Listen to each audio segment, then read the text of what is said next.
This video is brought to you by Law Excellence IAS Academy. Dear students, good morning. Welcome to Law Excellence R&D. Let us start the discussion on today's newspaper, that is 28th August 2019. The first article for discussion, a monumental litmus test. This article is about Article 370 of the Constitution. Now, the abrogation of Article 370, judicial action, and then impact on democracy. That's how we can place this article as. Let us see the evolution of the Article 370 and then abrogation or its repeal, what is the process followed by the Parliament, and finally, what is the judicial review and how judiciary has acted onto it. In this aspect, we have to deal with two things. Is Supreme Court a legal institution or a popular institution? How it has to function it as. Now, there is clear separation of powers in our constitution. Protection of the rights of the citizens is the responsibility of the Supreme Court, and Supreme Court has to dwell only into the legality of the question. So this is how we say the Supreme Court as a legal institution. But over years, if we see the functioning of the Supreme Court, it not only has taken the questions of law, but also took on various other matters on the ground to give its judgments. So in this context, Supreme Court also behaved as a popular institution. So here there is one infamous case of Supreme Court. The Constitutional Bench of Supreme Court gave a judgment that is called ADM Jabalpur case, in which overthrow of the Article 21, the suspension of the Article 21 during national emergency was supported by the Supreme Court, and habeas corpus of the citizens was taken away. This is called ADM Jabalpur versus SS Shukla case. So this is stated to be a blot on the judicial history of India. Judiciary, which is supposed to meant to protect the rights of the citizens, failed to uphold the same, which is a reason for the excess of the national emergency during the Indira Gandhi time. In this case, if we see judiciary and Supreme Court as a legal institution, it has to be purely guided by the question of law. The supreme law of land is the Constitution of India. So, whenever it has to take up a matter and make a decision, this constitutional governance has to be the guiding light of the judiciary. In this case, let us see Article 370, how it has come into existence. So, Article 370 came as a temporary provision. When Indian Constitution was made, there was no Jammu and Kashmir Constitution Assembly, and Jammu and Kashmir also got acceded into Indian Union at a very later date. So that's why Gopalaswamy Iyengar has drafted this Article 370 of the Constitution, which will be made non-functional or which will be abrogated by the Constitutional Assembly, which was expected to be constituted at a later date. So this Article 370 and Article 1 of the Constitution, only these two will apply to Jammu and Kashmir. Any other subjects or laws related to any other matters, if they have to be extended to Jammu and Kashmir by the Union, then a presidential order with the concurrence of the state government is necessary. And third is, if Article 370 has to be repealed, it can only be done by the Constitution Assembly of Jammu and Kashmir. On the recommendation of that, President can do that. These are the provisions. So, a legal illusion was created by the Parliament that it is the people of Jammu and Kashmir who are making the decisions. How this legal illusion was created? So, Article 367 was amended, where the rules for the interpretation of the Constitution, in which it stated that the Constitution Assembly is stated to be equivalent to Legislative Assembly, and in this context, the Legislative Assembly, as it is not existing because of the President's rule, and as it is performing, as its functions are performed by the Parliament of India, so it is the Parliament which is taking away this Article 370. It means the Parliament of India, which is not a constituent power of the Constitution Assembly, has actually taken away Article 370. So it means it is against to the spirit of Article 370 and the Constitution of India itself. So this kind of action, the Supreme Court as a legal institution shall make it as invalid. So whatever the situation on the ground may be, The Supreme Court shall be guided by only one guide, that is called Constitution of India. So if it is the case, this is unconstitutional. If Supreme Court do not stand between the state and the constitution, and the constitution can be taken for a ride by the government of the day, that can be a threat to the constitutional democracy in India. That's how author argues in this. The rediscovering of developmental banks. Let's understand short term loan and long term loan. So, if you want to bring in a long term loan, it means the bank shall have long term sources of finances. If it is having short term matured bonds and it is giving loan for long term projects for infrastructure, etc., the bank is bound to be a failure. So, in this scenario, in India, Narasimham Committee, it has recommended for doing away with developmental banks. The reason was most of these banks gave the loans on the political pressures, and the NPAs of the banks have increased. Because of this, the average loan period has come down from 15 years to 5 years. That's the reason why the capital is not available for long term finances. So, Ms. Nirmala Sitharaman suggested that we need to have a developmental bank, and this developmental bank has to finance long term credit necessary for economic growth. In this context, let's understand two models. One is Anglo Saxon model, the other is called continental model. So, in Anglo Saxon model, the long term finance normally comes from the capital market. Because these are Western economies, market centric economies, the capital market is the major source of long term finance. And the next is the short term finance will be handled by the commercial banks. On the other hand, in a continental system, especially a German system, so commercial banks are one stream. These commercial banks, these are called universal banks. Why they are called universal banks?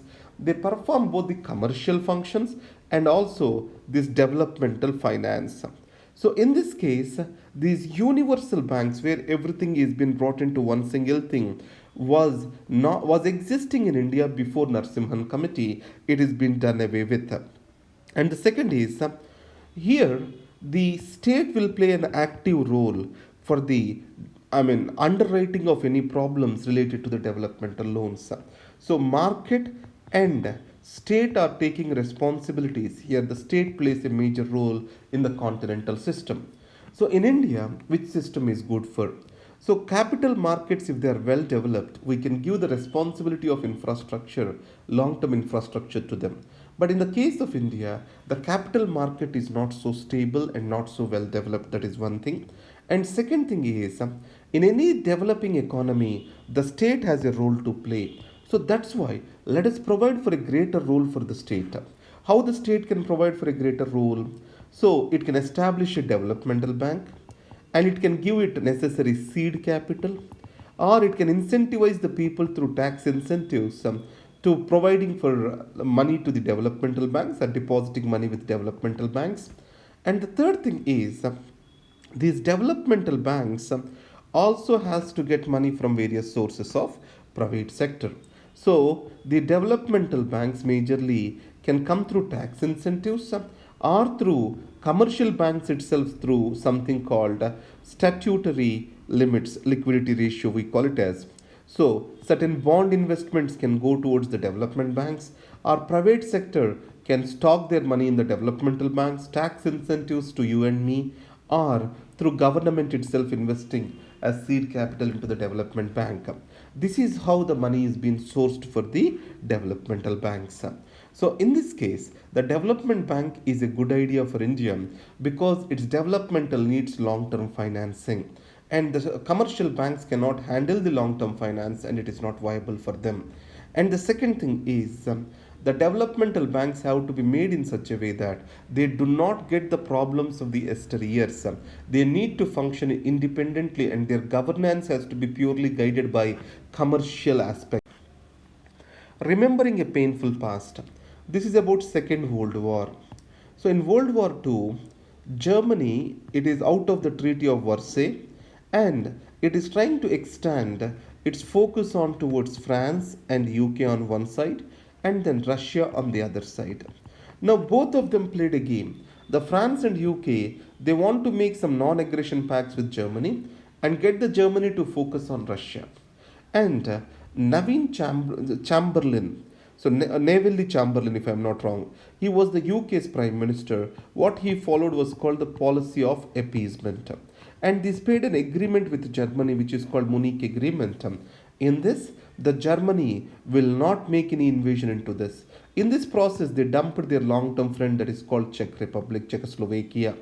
Now, in the process, they believed that Germany will look towards Russia. So, and again, the Tokyo, Japan also will look towards the Asian component of Russia. Germany will attack the European component. So it means these people saw Russia as a bigger enemy, an ideological enemy because of communism, rather than seeing the fascist and Naziist Italy and Germany as enemies. And the world has paid dearly because of this. The reasons for the Second World War rooted in this. And Russia, so after persuading these people, it has made something called as a non-aggression pact with Germany. So these people, they have worked independently. When Russia is negotiating with them, they are just dragging the negotiations so that they can strike a deal with Germany. Because the France and UK believed more a Nazi Germany rather than Stalin's Russia, communist Russia. That's how we can state this article as. But today, the history cannot be rewritten and these facts cannot be kept aside. That's what the author says. State of stasis. Whenever there is political crisis in a state, whenever there is political ambiguity in a state, there are too many stakeholders to power. And when there is no stability in decision making, ultimately it leads to a crisis in governance.